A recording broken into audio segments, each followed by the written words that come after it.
Buddhang saranang gacchami, Dhammang saranang gacchami, Sanghang saranang gacchami. Dear Venerable Sirs and brothers and sisters in the Dhamma, today, as usual, we have gathered here for our Friday Dhamma talk, and this is a special tradition in Malaysia to have Friday Dhamma talk, and especially a tradition of Buddhist Maha Vihara.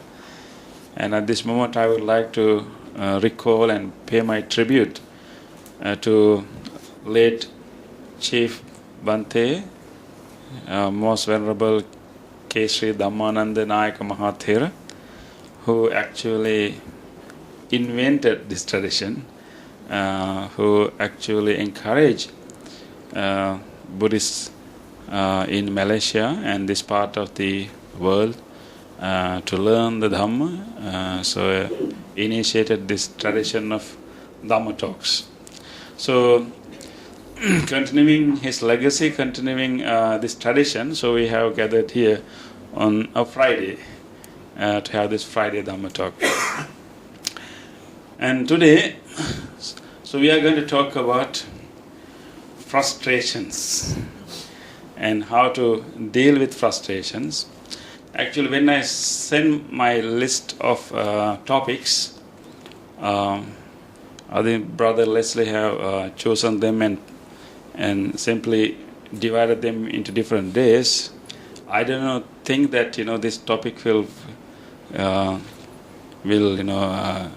be the today's topic because I suspect that today is also a day that you will experience a lot of frustrations when you drive in the evening, on your way to the temple for this Dhamma talk. You might have had a lot of frustrations along the way when you cannot move the way you want, when you see other people are driving, so you may have experienced so much frustrations. So we have immediate fresh experience that we can actually relate and talk about and how we can deal with them. And it's very common that we experience this state of the mind whenever our plans do not work the way we want, right? And when we try our best, but it doesn't seem like things are progressing, right? And we have instructed other people to do certain things, and they seem not to understand what we say. And so there can be many incidents in our life that we experience this frustration. And most of the time it is like we work hard and we dedicate ourselves, but those things do not produce results as we want. So basically we are moving towards one direction, we are putting our effort, but the results are not coming as we expect them to come. So this is quite familiar, right? How many times we have experienced this state of the mind, like feeling like limited, feeling like restricted. We want something to do, but it looks like nothing more I can do, but still I want to do. So this mismatch between what we aim or plan or hope and what has really happened, and this mismatch generate a state of mind what we call frustrations.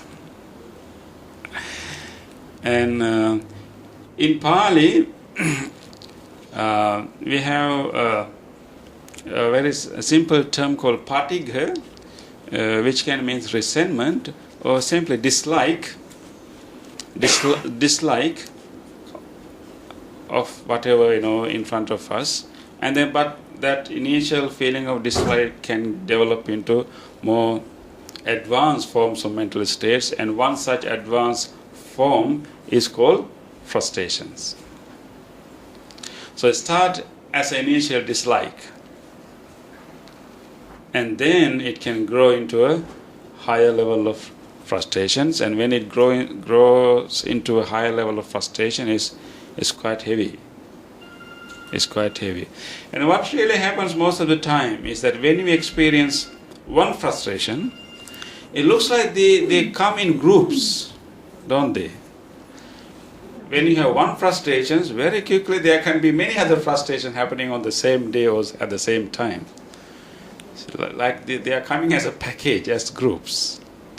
I remember, His Holiness Dalai Lama told in a TV interview one day about an Indian driver that he used to have, and in that Indian driver was repairing something of his car when he was under the car, and accidentally he hit his head against something in the car, and it really hurt him, and he was so frustrated, and he purposefully hit his head few times because of the frustration. Initial hit was accidental, and then he got so frustrated he purposefully hit his head few times. So this actually shows how actually we ourselves deal with frustrations. When we encounter one, and we can be very upset about it, and then when we do some other things which actually frustrate us further. So this is very normal experience that we all have. But since we are experiencing this state all the time, it is very wise what we can learn from the teachings of the Buddha about what we can do with these situations. People are going to behave in strange manners. So we are going to experience frustrations for sure. And things will turn out the way that we did not plan. And our efforts will not always be successful. So it's quite sure that we are going to have them quite a lot in our life. So it's always good, so can we do something about it? What we can learn, why this is the case actually, on the other hand.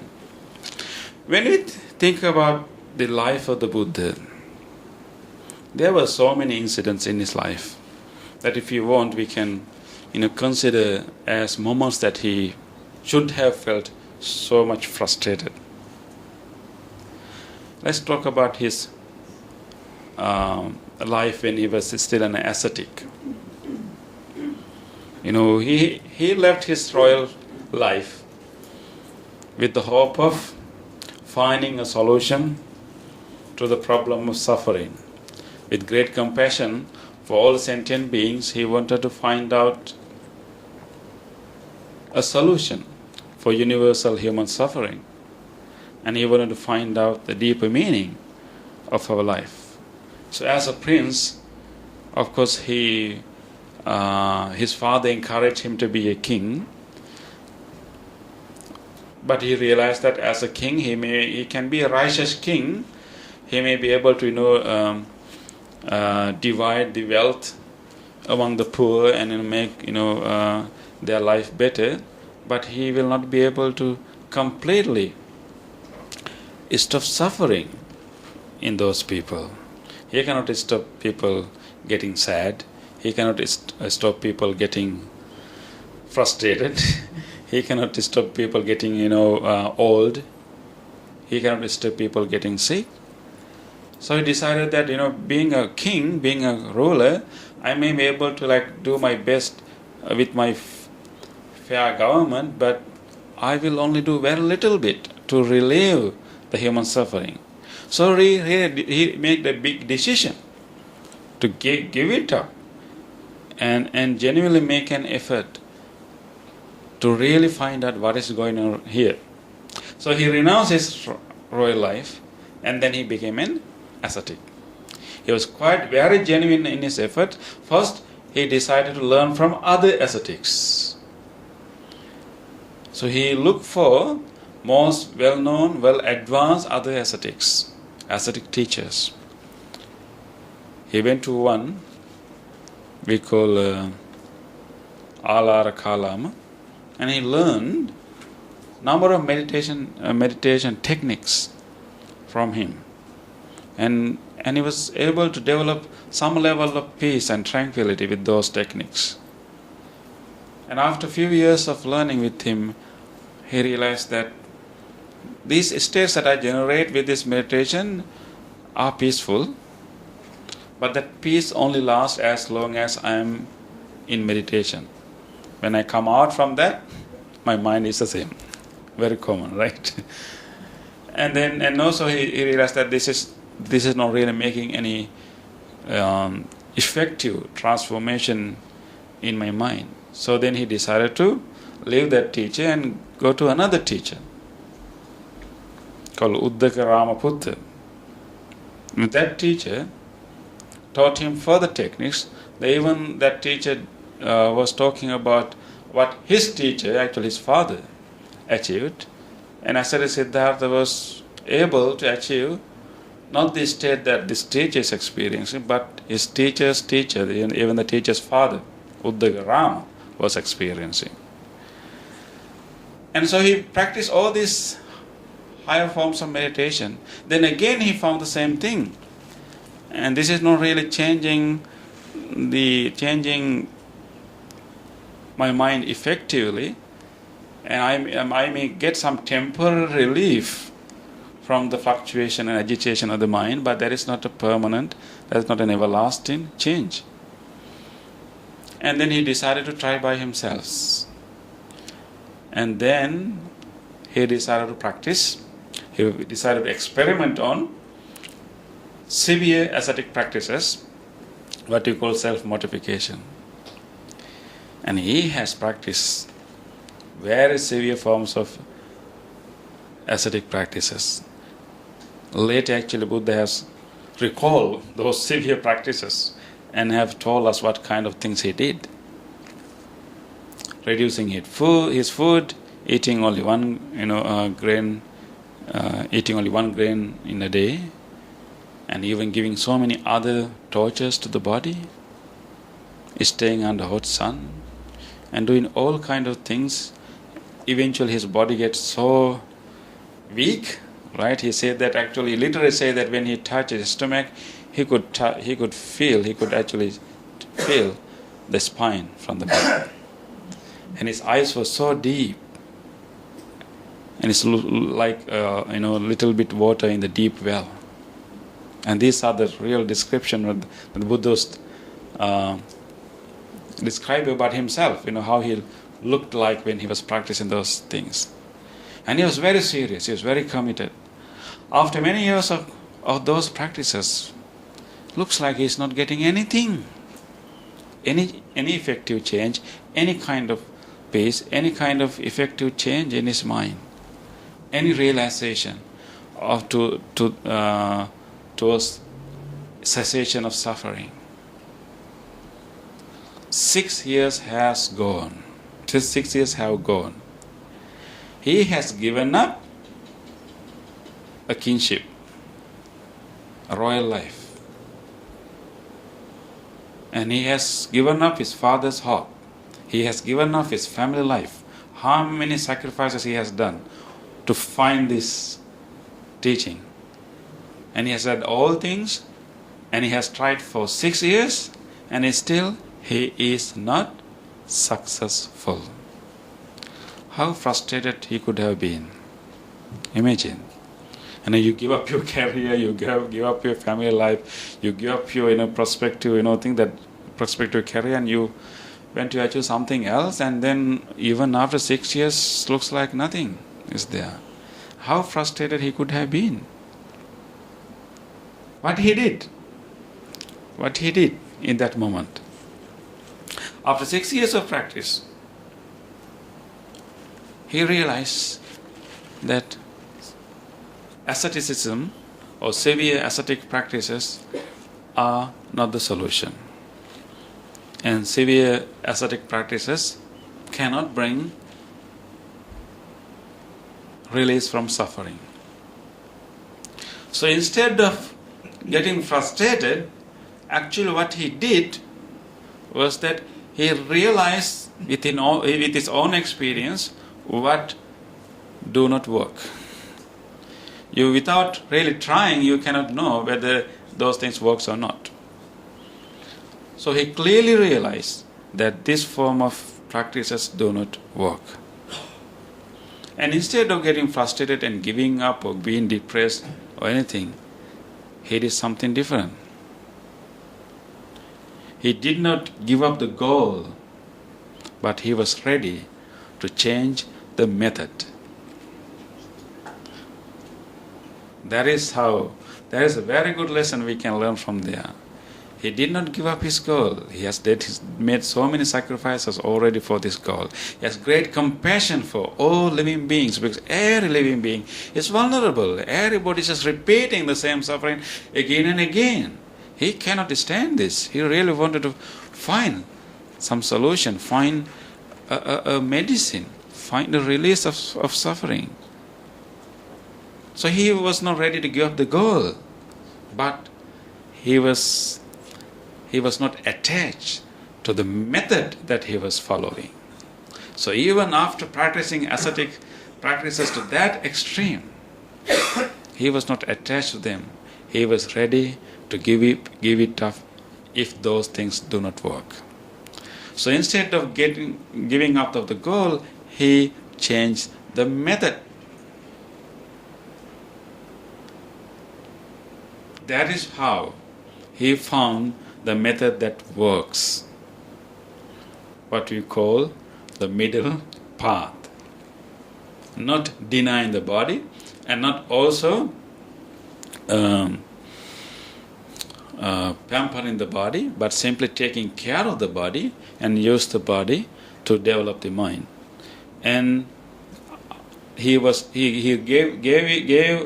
all the ascetic practices he has been doing, he gave them up.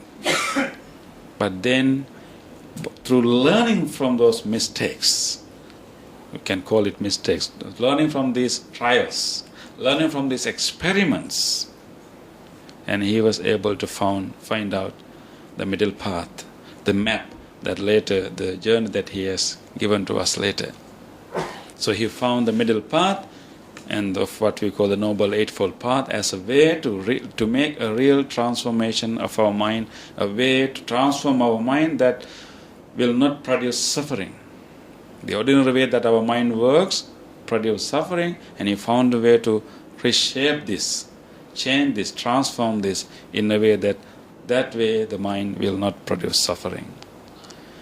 And so we can learn from this simple life story of the Buddha, this early part of life story of the Buddha. When we get frustrated,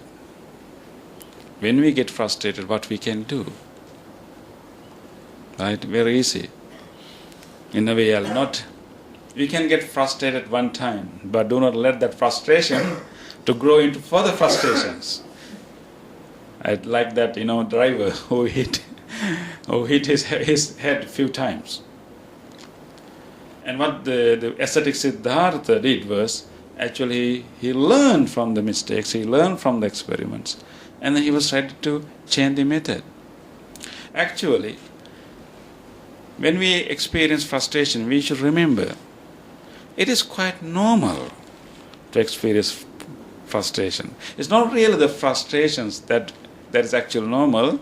Actually, the obstacles to achieve our goals, the unexpected things that's going to happen are quite normal, quite ordinary. And we may feel kind of dislike and resentment towards those obstacles, those challenges that we face. Those are quite normal. Can we expect things to work exactly the way that we plan? How come? And particularly if you are dealing with people, it's okay if we expect, in that way if you are working with machines only. But even sometimes machines do not work 100% the way that they were built, right? And you know about computers, right? How many times we get frustrated, with our computers, If machines are not working 100% the way that they have planned and built, how we can expect human beings with all their creativities and deceitfulness and all kind of things, how we can expect human beings to behave in a fixed manner? So it's okay. So we should have that readiness to accept the frustrations. Not really the frustrations, the obstacles along the path and failures of our plans and unexpected things that's going to happen. Those are something that we should actually expect. And once they are there, what we can do?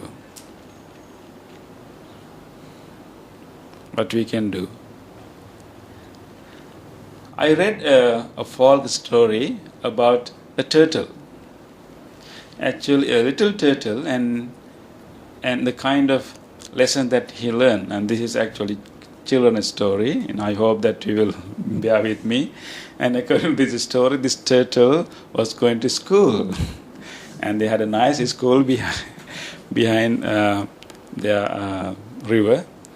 And he was going to school. One day he could not understand his homework. He tried his best and read again and again, but he did not understand his homework. He was so frustrated. And he was thinking, tomorrow when I go to class, all my friends would have done their homework. I'll be very embarrassed. And he got further frustrated. And his parents were busy. They were not able to help him. He was further frustrated. And early morning, with his frustrated mind, and he went to school, and other kids, turtle kids, and smiled with him, with this turtle, but he was not ready to smile. He kept very cold, he kept to himself, and all other turtle also not tried to move away from him, and that made him further frustrated. Nobody's talking to me. And then at the end of the school, he was so frustrated, and the teacher blamed him for not doing the homework, and he has no chance to explain what happened, and frustration after frustration, frustration after frustration. And then with all this anger and frustration, and he at the end of the school, he decided to leave. And he was walking with all this frustration. After a while, he realized that actually he's walking into the opposite direction, not to his home, the opposite direction. These things can happen to us when you are frustrated. As soon as he turned back to go to his home, he felt a big shadow is coming towards him. And he raised his head and see what is this. He realized that it was a big turtle, 100 years old, a big one. He has heard about this old wise turtle from his parents, but never met him. He just in front of him, and asked from the turtle, "Kids, why you are so upset? Why you look so depressed?" And he told him what has happened throughout the day, and how he could not understand his homework that leads to so many frustration one after the other. And this old turtle gave him a nice advice. Kid, next time when you feel frustrated, I will teach you to do simple 3 things. First, you should take your neck and everything inside your shell. That's the first thing you should do when you feel frustrated. This is for the turtle. And take take your neck and take your, all other limbs inside. And inside the shell, take deep 3 breaths. And after that breaths, you will feel relaxed, and then you make a decision inside your shell in order to change the situation, what I can do. Instead of focusing on the frustrated moment, the problem, instead of focusing on the problem, focus on the solution. Of course, situation is like this now, what I would like to have then, and what I should do in order to have the solution, and decide, and then come out, bring the neck and everything out, and do that first thing that you should do in order to achieve your desired goal. I think this simple story captures what we should do when we are really experiencing frustration. First thing is, we should remember that these obstacles on our path and unexpected things, unexpected responses from people, behavior, failures, mistakes, breakdowns, all these things are roadblocks. All the things are very normal. Anytime, any road can be closed.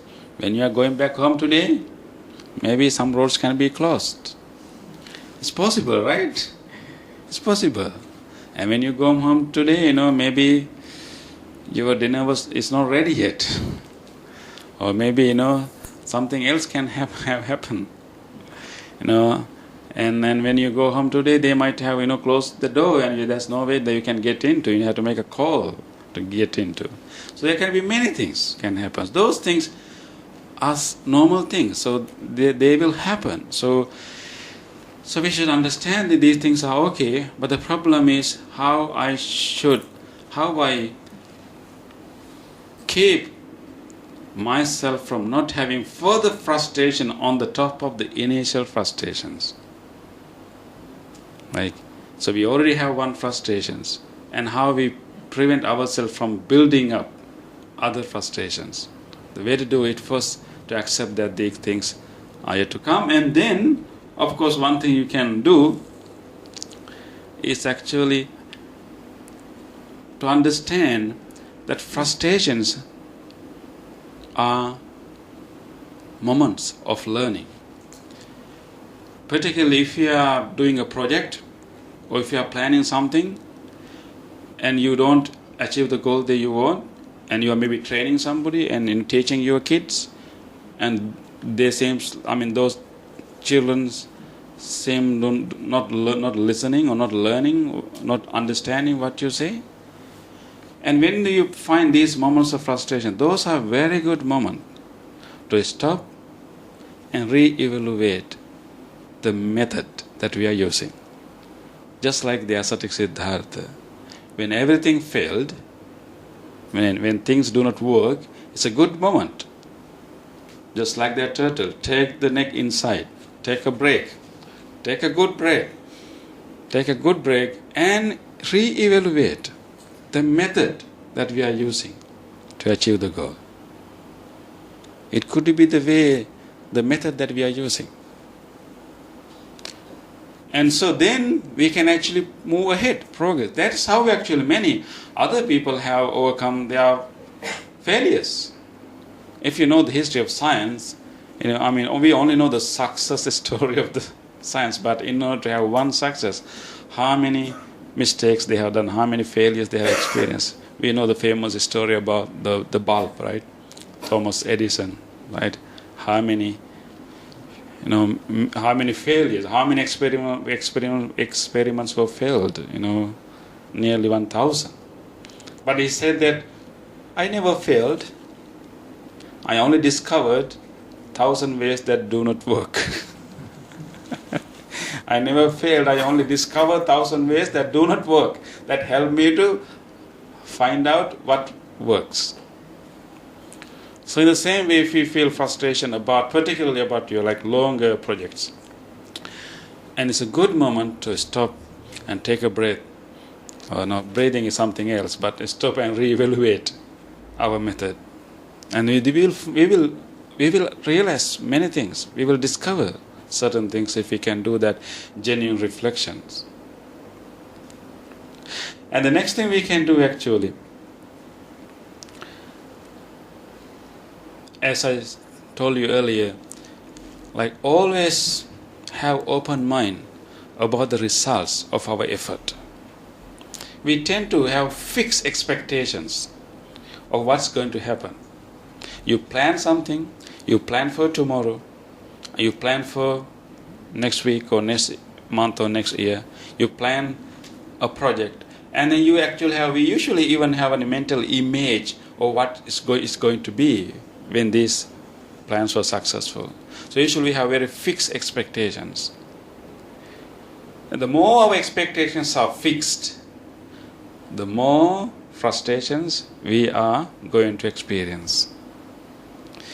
So we should train our mind to plan everything, to do our part as best we can, and have an open mind for results. It's me like a loosen, not having fixed expectation, but having some room for even unexpected things to happen. And that relieves us from so much of frustration, because we don't have a fixed expectation. And if you came to this talk today having a fixed image in your mind, we are going to be in P.H. Henry Hall with this Buddha statue behind. I'm going to sit on this chair and this is how it's going to be. Let's say you had that image in your mind. As soon as it is close over there and people ask it's somewhere else, and then you feel frustrated. Why? Because we have a prior image, prior expectation. Things simply happen, but when we have this fixed expectation, then we tend to get frustration. So have that open mind. And particularly, when you put so much effort for a bigger project, and we always want results to be as we plan. But we know, if we understand what we call the dependent origination, we can call it causality, but causality is not a proper term. Maybe conditionality, how things work in the world, and how many factors, how many conditions need to come to give rise to a new phenomenon. And so this complexity of conditions that are at work to produce anything, if you understand that complexity of conditions, and we can understand that we cannot actually have a very fixed expectation of our results. But we should be ready to do our part without really having a fixed expectation. And Buddha has given a very interesting advice in this regard, particularly with regard to our spiritual efforts. The most often we will experience frustration when we start to meditate. Right? Because we spend time, we make our effort, we endure physical discomfort, and we sit, we meditate, we follow all the techniques, but it looks like mind is the same. It's still, run all over the place, and you can get frustration as a result of that. So when the monks report us those frustrations to the Buddha, and so those are not only common to us, they were all very common even at the time of the Buddha. So when monks reported those frustrations to the Buddha, and Buddha gave a very interesting discourse, and he gave a very nice simile. Actually, there's a sutta called Acchayika Sutta in the numerical discourses, Anguttara Nikaya. And Buddha gave a very interesting simile there, simile of a farmer. Buddha said that as a spiritual practitioner, you should focus on what you should practice, not the results that you will get. Your focus should not be on the results, but should be on the practice. You should focus on the precepts that you are following, moral behavior, and you should focus on development of your tranquility, and you should focus on development of your wisdom, and you should focus on the practice, what you should do, rather than what will come. And to illustrate that, Buddha gave a simile of a farmer. He said what farmer should do is actually prepare the ground and find a good seeds, and then plant them and water them and fertilize them and take care of them. That's all farmers should do. Preparing the ground, taking care of the plant, watering the plant, fertilizing the plant. That's all a farmer should do. Then Buddha said that, can farmer go to the plant and demand, I have been taking care of you so many months now. I have been giving you water and giving you fertilizer. Now give me fruits. Give me flower. Can you do that? Buddha said, no, you cannot do that. Just like your flower plant at your home, you put so many water, you always take good care of that plant, but sometimes it doesn't give you flower, right? Yeah. So even though they don't give us flower, and what we can do is simply putting more water, putting a better care of it. There's no way that we can take flower out from the tree or fruits out from the tree.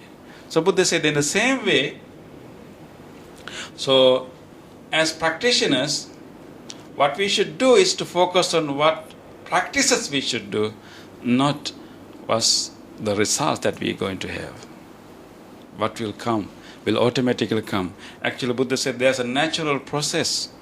When Buddha says in that sutta, when conditions are ready, definitely flowers will come. Definitely fruits will come. But we cannot judge the time. We cannot judge, we cannot demand is it the way we want. When it comes to frustrations, this is what we should remember, the farmer. What we should focus on what we can do and not the outcome. So having a very open mind towards the outcome is very helpful for us to not to generate frustration in the first place. We do our part, but for outcome, we have a quite open mind. And we are ready to accept whatever come. And many things will be pleasant and pleasant and agreeable, but many things will be, other things will be not something that we like. But that is how the natural process. And the last one I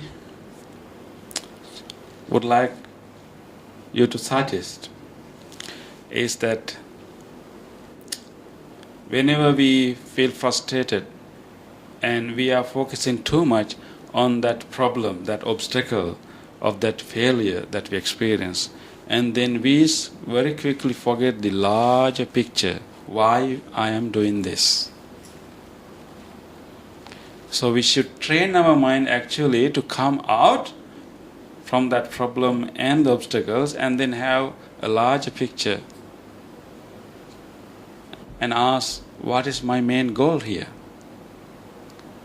Because when we remind ourselves of our larger goal, and then we will be able to find other ways that actually we can achieve the same goal, but not the method that we are using.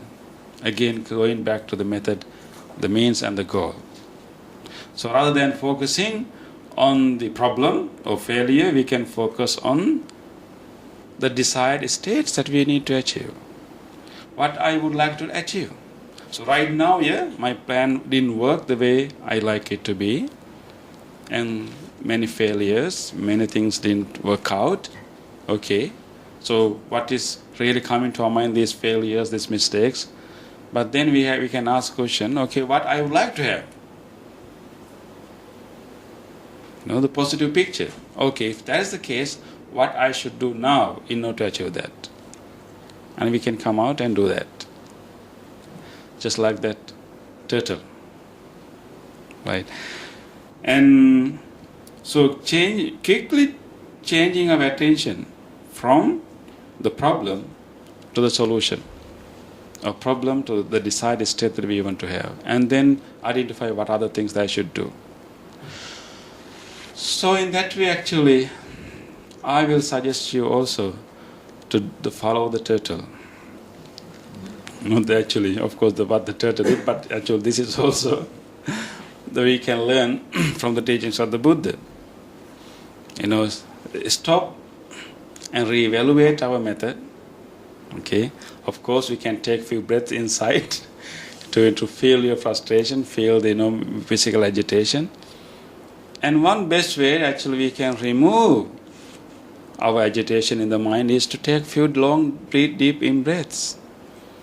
Usually our mind gets clouded. Our mind gets clouded, when we have those negative thoughts. That term is very important, clouded. When there's a cloud, let's say we have a cloud of smoke right here. How we can remove the smoke or cloud? There's a cloud of smoke. How you can remove something like cloud? How you can remove? You can blow them out, right? You can blow them out. I think the same way, when your mind gets clouded with frustration or negativity or other things, the best way you can do is blow them out with a long, deep in-breath. And actually taking a very mindful breath and letting it go can actually help us to remove this. And re-evaluating the method. And not forgetting, not giving up the goal, but re-evaluating the method and willing to move into the next step is a very important teaching the Buddha has given again and again. And we find this same thing again when the Buddha was teaching to Venerable Rahula, his son. When Venerable Rahula was a teenager, he used to go arms round with the Buddha, and one day the Venerable Rahula following the Buddha with his arms ball. And Buddha knew that as a young adult, he is still, dealing with his, adolescent years. And Buddha knew that he's struggling with his sensual desires. So along the way, Buddha stopped working and turned towards Venerable Rahula, the young monk, and told him, when we attach to physical forms, we experience suffering. And we falsely think that those physical forms are permanent. And then we attach them, and then we attach something not existing, and therefore we experience suffering. Suddenly, along the way, Buddha stopped and looked towards him and started to give this teaching about attaching to physical forms. And Venerable Rahul realized that something is wrong, and Buddha has somehow detected my thoughts. He decided not to go for alms round on that day. Instead, want to go and meditate, which he did. He actually stopped following the Buddha. He said that, Venerable Sir, right away I want to go and meditate. And he stopped following the Buddha, and he went directly and took instructions from Venerable Sariputta, the chief disciple of the Buddha, and he started meditation on breathing.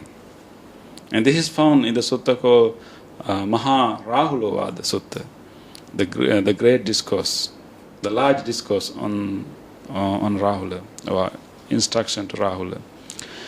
And so he's practicing now breathing meditation from morning. He practiced all the way to noon, practiced all the way to afternoon, even to the evening. Nothing changed. Even he could not focus his mind on breath. Don't worry when you cannot do it. Remember, even Venerable Rahula could not do it in the beginning. And after a whole day of practicing breathing meditation, he was so frustrated. And he was not able to even keep his mind on the breath, and there was no changes in his mind. Only in the evening, he came to the Buddha to report that, Venerable Sir, I have been trying since this morning, and even I could not focus my mind on the breath. what did the Buddha say? Did he blame him for not being disciplined enough? No. What actually Buddha did is that before you practice breathing meditation, you should practice other forms of meditations. And so Buddha helped him to change the method. So then Buddha actually taught a new set of meditation that he should practice first before he practiced breathing meditation.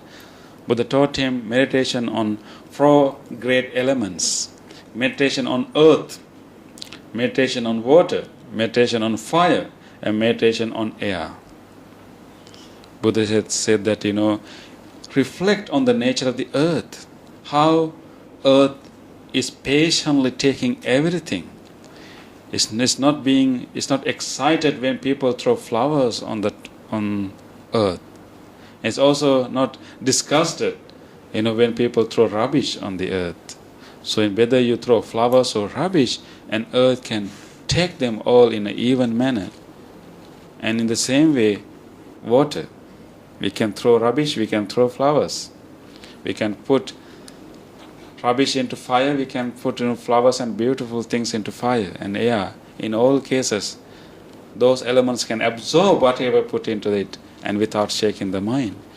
Buddha said to Venerable Rahula, be like the earth, be like the water, and reflect those qualities and train your mind first of those qualities. And of course then he taught loving kindness. And Venerable Rahula learned those different meditations and actually then shape his mind first and develop those great qualities, loving kindness, equanimity, sympathetic joy, or the Brahma Viharas. And after he developed those things, he was easily able to do the breathing meditation.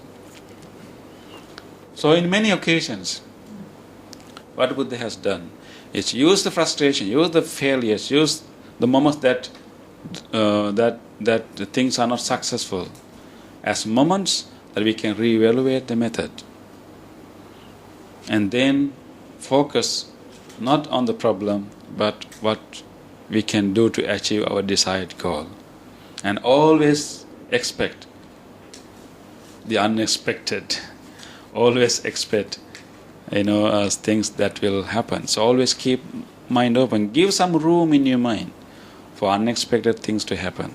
It's always possible, always possible. Don't be surprised and have that open mind.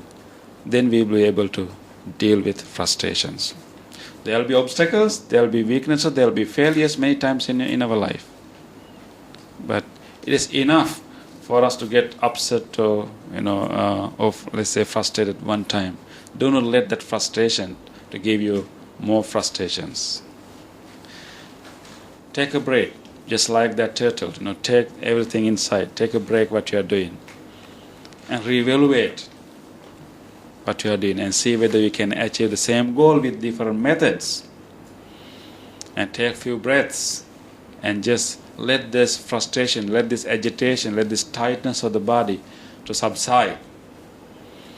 And then focus on the positive, focus on the goal, not the problem, and make a decision what I can do to achieve my goal. And then simply forget the frustration and move ahead with other things that we can do. So even with the spiritual practice, that is how we should proceed. Learning from the first failures and moving ahead.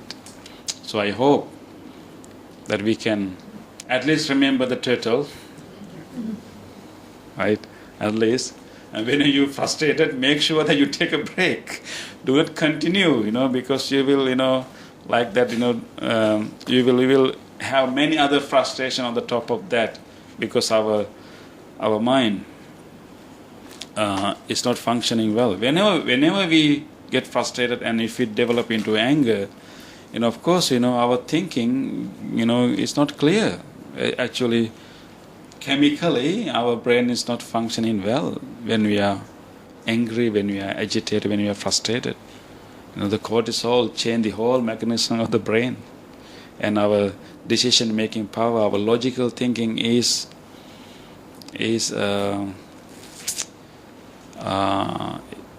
weak. So I think the turtle method is good. Take a break. Take a break and reevaluate. I mean, you may get a misunderstanding with the turtle example, because turtle is going inside.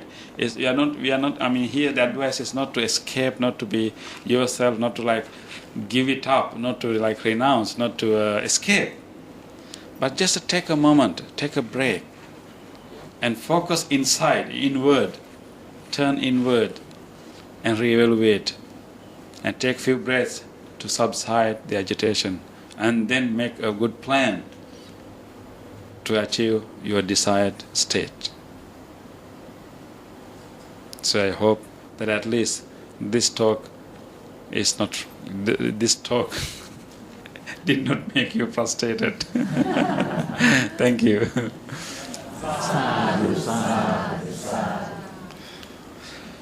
Okay, we can ask questions now.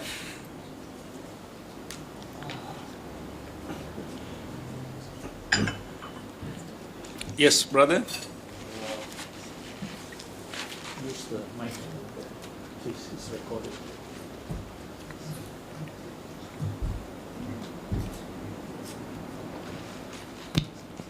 Good evening, Bhante, brothers and sisters. From the Abraham religion, Judaism, Christian, and that thing, right? Mm-hmm. The outcome, they call it, is all fate. I mean, it's destiny. How is Buddhism viewed from this? That the outcome is actually, it's not within their control. It's the will of God or some supernatural power. Thank you. Thank you, brother, for that question. This is all about fate and determinism and free will. So, of course, in many theistic religions, we'll say that it is fate or maybe the will of a higher power. But of course, in Buddhism, we learn about causality. We learn about causes and conditions, and how multiple causes and conditions give rise to different situations. So then your question is that, so we try not to have fixed expectation of the outcome, but only focus on the effort, focus on the practice. Of course, our practice is a very important condition that will decide the outcome. But what we need to understand is that our practice is a very important part of that, but there can be many other conditions also at work. So definitely we can make a change. We can make a change to any situation. We can make a change to our own life.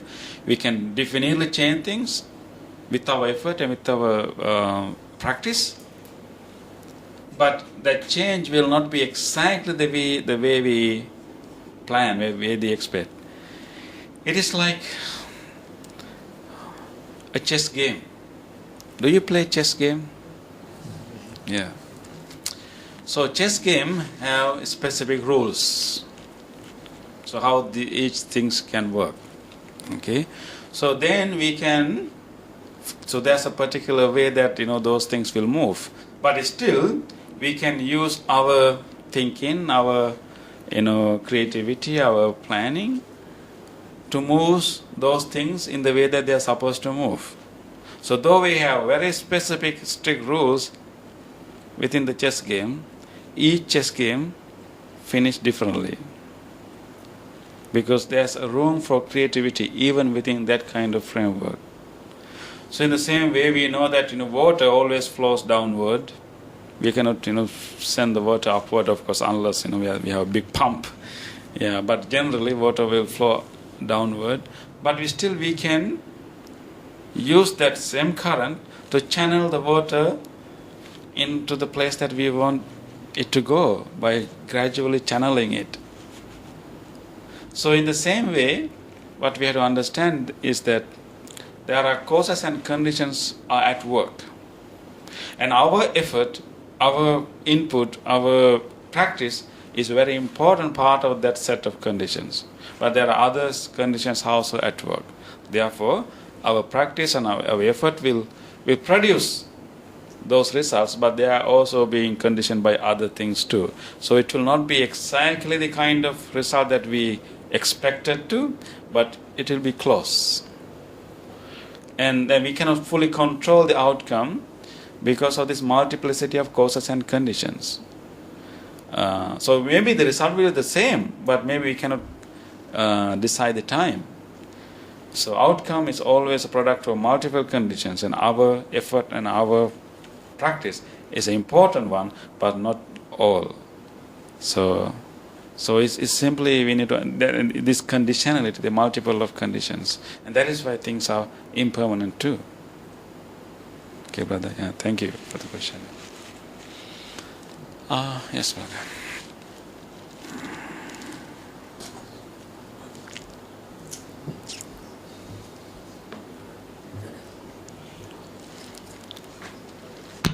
One thing, I've been coming in this temple, and I also been to some coaching. What you say to me, I also agree. But some of the coach say, a lot of us are just use 3% of our brain, only 3%. It's a lot between that. But if you find a guru that can teach you to tap a bit in more, then things can become real. That's what they say. I put a practice. That's how you're saying about plant, you put vitalizer. But I follow them. I talk to the plant, I sing the song, and the fruit come. Okay. Maybe I didn't know the plant can hear. I don't know. But when you talk to them, and you talk a lot, tell them, oh, I love you, you should talk. And sing that. Then you imagine the fruit come after that. This is just my experiment. Yeah. And number two, I don't know, surprised that Buddha never talked about the law of attraction. Law of attraction, which is attraction, right? Yeah.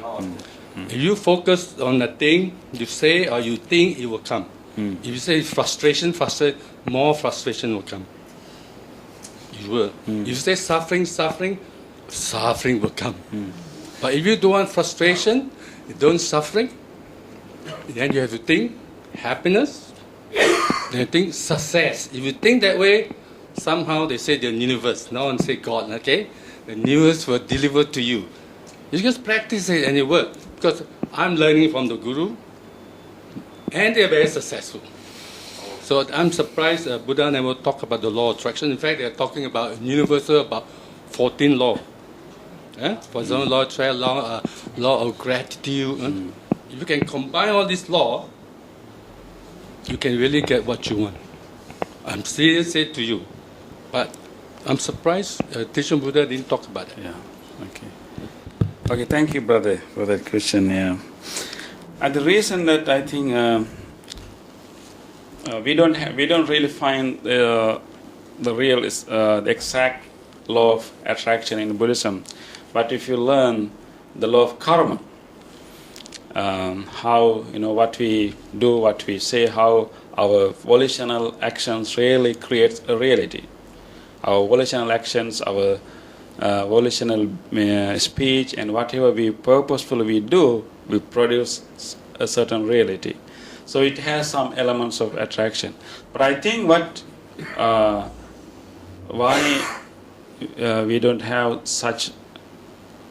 that kind of law is actually the Buddhist description of the world is neither pessimistic nor fully optimistic. It is realistic. Yes, we can wish, we can visualize, we can imagine, we can always visualize success, and we can always visualize, happiness. But we also should know that the reality, simply because we imagine, that will somehow help us to bring so many conditions that will help us to achieve that goal. Because if you don't have a goal, and we don't know, what next steps to take. So having that kind of vision definitely is important. Even in Noble Eightfold Path, we have the second item, right intention, is actually really having that visual, vision, what we want to achieve. So that really helps. But I think Buddha would say that simply because we visualize, simply because we imagine, things will not really happen the way we want. So our visualization, our maybe what we call setting our mind on a goal is very important. But we have to be realistic that there could be other conditions too. Otherwise, we'll be frustrated very easily, because I know how many things we can imagine, how many things we can visualize. We can say happiness, happiness, happiness, happiness all the time, but may not necessarily happen. There are maybe many times, but we should keep our mind open for other conditions to happen. So I think there's a different philosophy. You know, the law of attraction and this new philosophy is very, very optimistic, which is not bad. It's better than being pessimistic, definitely. But I think Buddhism has a different philosophy. Of course, it promotes us to set our mind on positive mental states, but at the same time asks us to be realistic. Yes. Did they answer? You say you talk to your plant and they give us fruits, right? Yeah, that is interesting. That's beautiful. I think what you have done, other than putting water and fertilizers, you have added one more condition to that tree, which is your loving kindness. Yeah, definitely. Then there's one more condition for that tree to come. But of course, again, it's not really controlling the outcome. It's not really controlling the tree. It's simply providing more conducive conditions for that tree to flourish. But we cannot demand exactly, you give me flower tomorrow by next week, or you may give me 3 flowers, 5 flowers. We can't do that. Yes. So the Japanese scientists said, Yeah. do experiments on the Okay. water. Yes. Yeah. Yeah. And it show anger, the water. Then that one. Surely it has been an experiment done it. Definitely. And I also know, quite a few scientists, I my experience, nothing to lose. Talk to your plant, talk to the children. I love that you do. I tell you, Yeah. go to the mind, go to the plant, they will transform you. Definitely. It's up to you. Yeah. You Definitely. want it or you don't want it. Very important. Yes, definitely. Our thoughts influence the society. Our thoughts influence our body. Our thoughts influence what is in front of us. Yes, Professor Emoto has shown that molecular structure of the water changed based on our our thoughts. Yes, so definitely our thoughts influence our surrounding, everything. So it is not denied here. Of course, our good talks about when we do loving kindness towards people, and if you have some issue with a particular person, you can definitely develop your loving kindness towards that person, and then definitely that will change. So what we are telling here is that is also one of the conditions. We simply increase the conditions, but we cannot control the full outcome. So we can continue to practice, continue to put fertilizer, continue to do those practices, but it's not it's different from like controlling the outcome. It's not possible. Definitely we can influence the outcome. We can do what we can do, but outcome will be the outcome. Of course, shaped by our effort too, but not fully controlled by us.